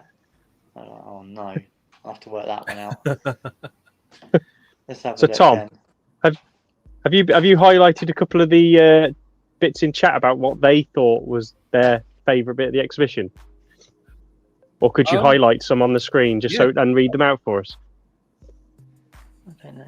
Just be I 2 don't know seconds. if you can highlight. Finborough said, as a distant northerner, it looked like... I just realised Paxman Frob, that's Lyndon, isn't it? That is Lyndon, yeah. Yes, sorry, that's why I was getting confused. He said Lyndon's in the chat. I was like, who's that? Where is he? So that's from the dice game we played. Zach says, I think for me, so the highlight overall, it was seeing all the brilliant friends I've made over the last 2 years in the same place. It was emotional. It was. It really was. It was amazing. That's not the one I was looking for. As distant, he wasn't there, so it doesn't count. I've always done you. Your contributions don't exist, Steve. I like this one. It was brilliant for me as a debit layout. You did say you said you didn't go, Steve. I'm sorry. It'd be great to have you though. Yeah, it would. Oh yeah, because I don't know if you saw the comments a bit further up, but apparently iBooks handed over the Moored layout to yes. To He sold it, and he's working on Moorwood Mark II, which may I add, Shunting Yard has exclusives to Finborough and Moorwood Mark II exclusives on here very soon. Those two are going to come on and show us their progress and talk about it. Absolutely fantastic. I look forward to seeing that stream. As I guess that means debut, but it says debit layout. I am in debit with my layout. 100% rate. We all are. friends I've made. We all But do it to our hobby. Morwood now Yeah, ready to yes. sold. We look forward to Mark II, which hopefully will go to many other shows and get many other plaques. Absolutely, it will. Mm. If it's anything like Morwood Mark 1, it'll be an absolute awesome bit of kit. Community was the highlight. Also, seeing the people I've only seen online in person was just amazing. That's one of the things I was looking forward to about this show was Yeah. that it was we had to bring people like Chris Eden Green, Laurie, and of course the Tugs, etc. Bring all that, and of course Rob from the Shunting Yard and Sam. We had to bring all those people. Halesfield also has a claim to fame now because They do. I actually got Chris Eden Green to operate Halesfield for 20 minutes. Oh, you did, didn't you? Yeah. Video as well. There you go. Yep. I missed most of So that. We're also hoping that he'll do a slip on number 3 at some point. So that would be really good if it can. yeah, look out for that when it happens. Well, hopefully we might be able to go at the same time as him. There are a few people that want to go up and film. I definitely would. I'm up for going up and film. We got from Lyndon himself getting Rob and Charlie writing for Fairford. Yes, you did. I remember you doing that, and There was a reason for this. Fairford was very enjoyable to operate. In all fairness, I loved firing that Voyager up and down. It was great. Yeah, it's brilliant layout to operate. Did you master the point work? I think I did in the end, but I didn't operate the junction. I operated like the yard and getting trains in and out of there. Okay.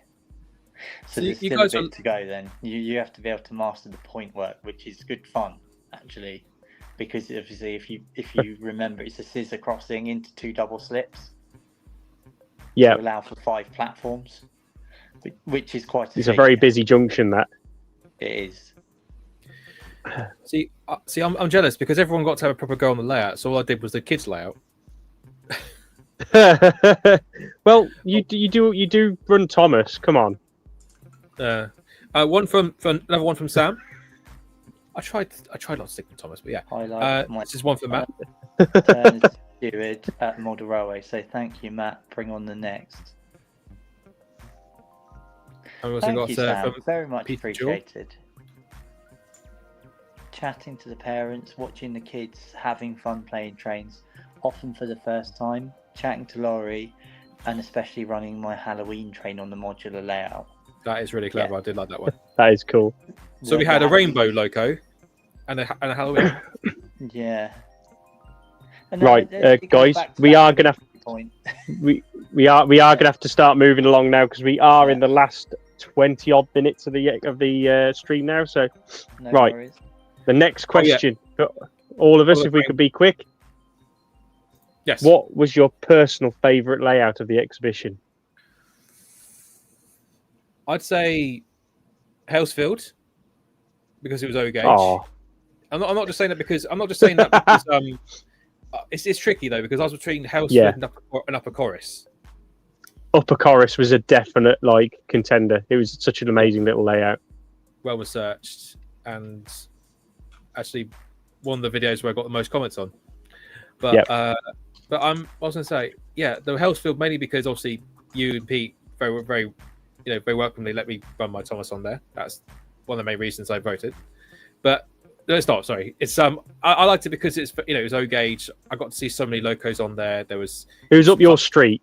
It was exactly. It's my scale. It's colourful, and of course there was just so much to see and there's so much to do as well. And the fact that we had so many people operating it was just. But I also loved Upper Chorus because there was just so much. It's such a small space and so much to see. You felt like so much detail. Yeah. Mm-hmm. I get you. Go on then, Matt. What was yours? I'm going to throw you a little bit. It was Himalayan Adventures, the one based on the Darjeeling Railway in India. I did get to work that one actually. Yeah. Sorry. Yeah, I got to have a quick go on it as well. And for a figure of 8 that goes over the top, so similar to what Sam is doing in 009, I suppose. It's great. It's got the it had the Mister machine that created the sort of the early morning fogs you get in the Darjeeling hills, and you had the Curry mine, which was the little cutout in the board. That's what that was. The 3D printed steam engine of the Darjeeling. There was everything in such a small space, and it was brilliant because obviously it went up and then back down. Absolutely. It shows you what you can actually do with 009, doesn't it? It really does. So credit to the Enfield Club and Absolutely. and Gary for designing it. It was brilliant. Go on then, Charlie. What was yours? It's really difficult to pick one individual layout because they were all really good in their own ways. Whether it's like a prototypical railway or just something completely fictional. But I still stand by what I said at the exhibition, and that's Moorwood, because of the space that it took up and how much was in there. It wasn't like it was completely overwhelmingly full to the point of you can't see anything because there's too much.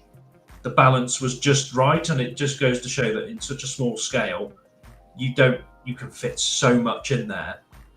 Absolutely. I mean, could you imagine Halesfield in N-gauge? It'd be freaking tiny. Tiny.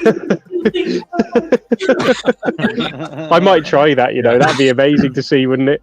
But it was just Thank you. What you can get in a small space. You don't have to have a room the size of, to fit N-gauge. So it's possible, even if you've only got a little bit of space, to create something that's absolutely amazing. That's the only way I can describe it. Do you know what? Yeah, We're all going to go with completely different layouts. Because I went for Tamcester. Again. Purely because Yes. that as soon as I approached that layout, I had flashbacks to my childhood standing on Rugby Station and watching the Intercity Swallow Class 90s just pulling rakes of Mark IVs through the station. I did like that.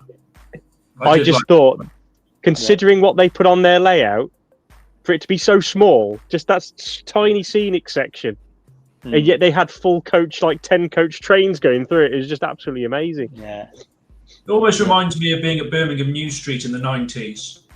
Exactly. Yes. Yeah. Absolutely. That's what it captured. That sort of very small, and you'd see these trains just. I mean, when I first started going on the main line, I was lucky enough to see a 2-car DMU, and that was like, well, is this all that I get to see on the main line? Head to Birmingham New Street, and then it was Class 90s, Class 43s. That's it. 7s, and these full-length trains. Well, that's it, because I just remember, like, the funny story is, because when I was little, I used to go with my mum to pick my dad up in the evenings at Rugby Station, and there was this car park that overlooked the station, so you could look through it and you could see all the trains going through it, and you'd just see Intercity Swallow trains just going left and right up the West Coast main line. And my most fond memory, well, the one that I remember the most, is that my dad was on his way back from Birmingham, and we saw his train come into the station and then leave. And then 10 minutes later, we were still there thinking, he hasn't come out. And we got and we went home, got a phone call 40 minutes later from my dad saying, I fell asleep on the train. So he missed his stop at Rugby and ended up in London Euston. Yeah. The one that brought back memories for me on that layout was the post 90, because I remember seeing that at Wembley change over from a 90 to a 47. And it just took me right back. So I know exactly what you're talking about. Oh, it totally made me want to actually model N-gauge again. I almost when I got home decided not to unbox everything and put it all on eBay and N-gauge the whole lot, but I didn't. So hope you're proud of me, everybody. Well done. I resisted. I'm preparing to dip my toe into O-gauge, but we'll talk about that another time. Oh yes. This one. Oh, but someone did dip into O-gauge. They did. Zach bought what he thought was a Dapol Pannier. Lucky and ended up with the Lionheart one. Lionheart one, yeah. He did really well. Absolutely stole that bad boy. He did. Rob wasn't jealous at all. No, absolutely not. No. Nope. Still not jealous about that at all. No, No. absolutely not. I think I actually picked that box up at one point as well and thought, oh, that's nice. That's a pretty good price as well. But no, I resisted, but I'm glad Zach got it, because that was a beautiful model, and genuinely, if there's any locomotive you want to start in O gauge with, it's a top of the range Lionheart locomotive. Yeah. Yeah. And another chap that came up, Mark, who's known as Idsworth Holt TMD on Instagram, bought a 14 that was also with the same vendor. So yeah, and he's a double O gauge man. So there are two now dipping their toes into O gauge.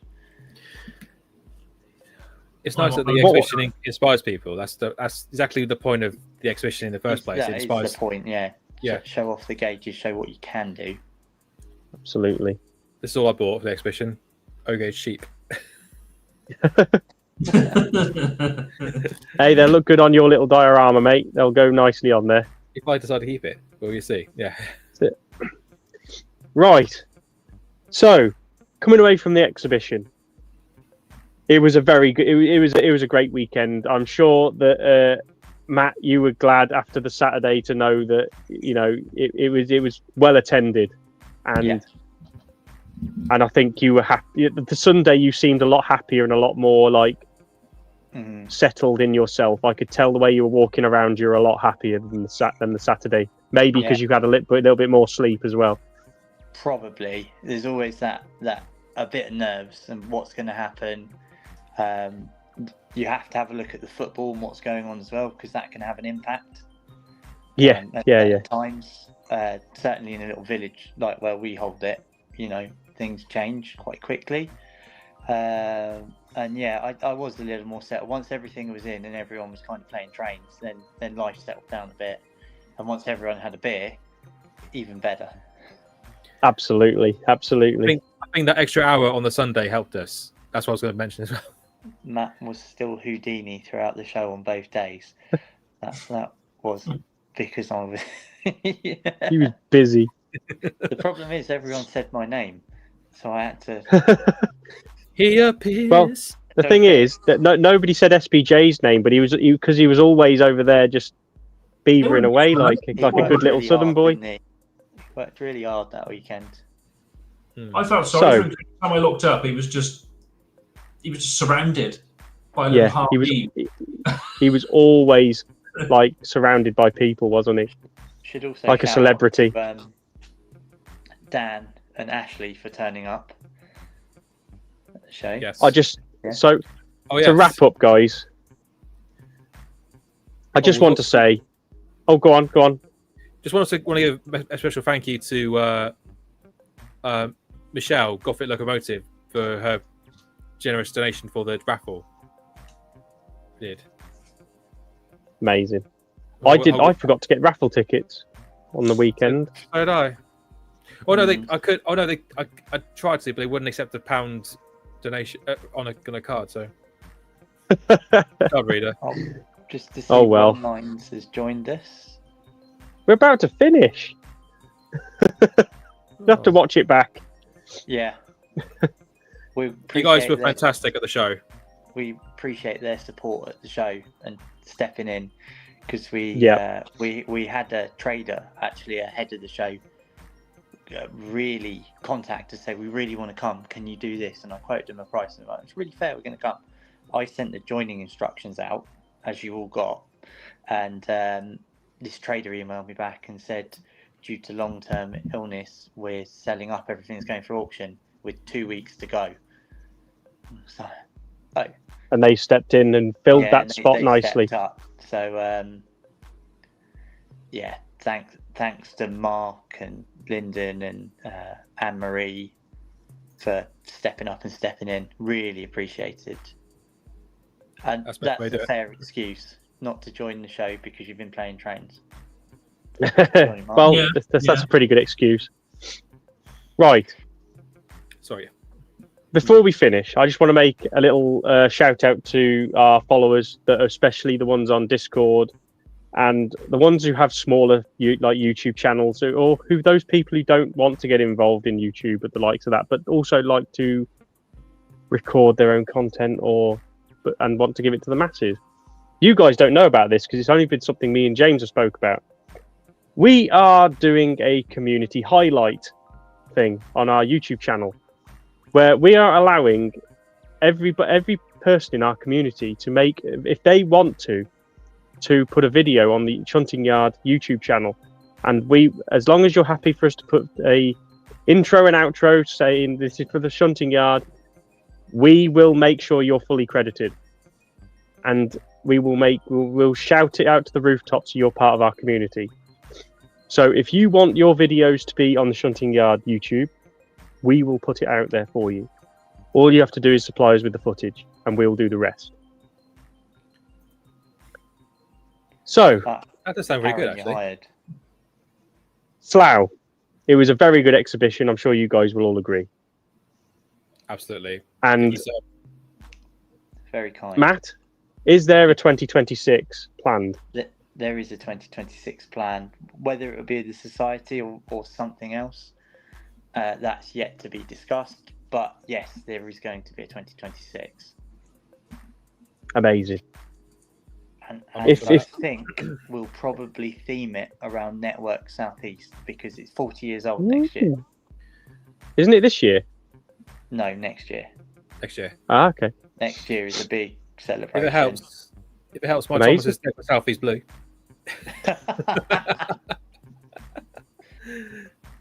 So Yeah. We'll have to get an O gauge blooming unit made, won't we, for Halesfield?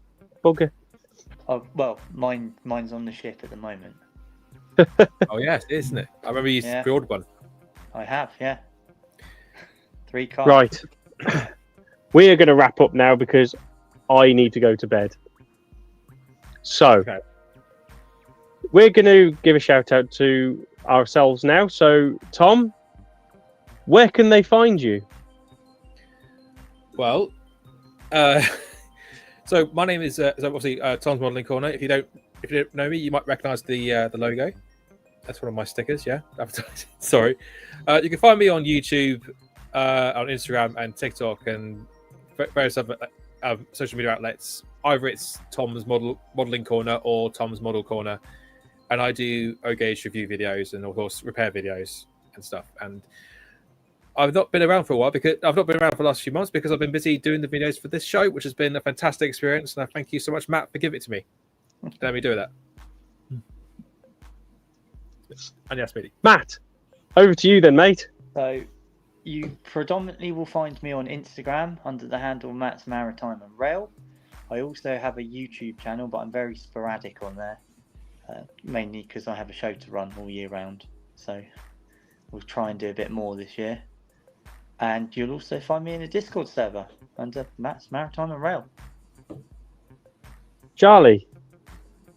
You can find me on Instagram under Houston Model Railway, and also I do occasionally crop up on YouTube when I have time to do a video because I'm normally running Instagram lives or I'm just playing trains. And you can find me on YouTube, Facebook, and Instagram as The Kiln Line.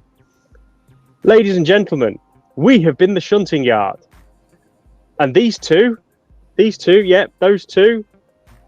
are also part of the Shunting Yard now. We have stolen them. Hey! Yeah, we thought we'd leave that bit of news till the end. Yeah. But I just want to reiterate, if you guys do want videos of any content you want, we will be vetting it, obviously, just to make sure it's relevant to what we want to do, and there's nothing in there that's, how should I put this? Not YouTube friendly. Please send it over to either myself or James on, or let us know on Discord or Instagram, and we will sort it out from there. We have been the Shunting Yard. Thank you very much. Good night, everybody. Good night. Good night. Good night, guys. Thanks so much for joining us. Thanks, everyone. Like and subscribe. We're on, join us on Discord. Cheers. Cheers, guys. Yeah. Thanks so much for coming to the show.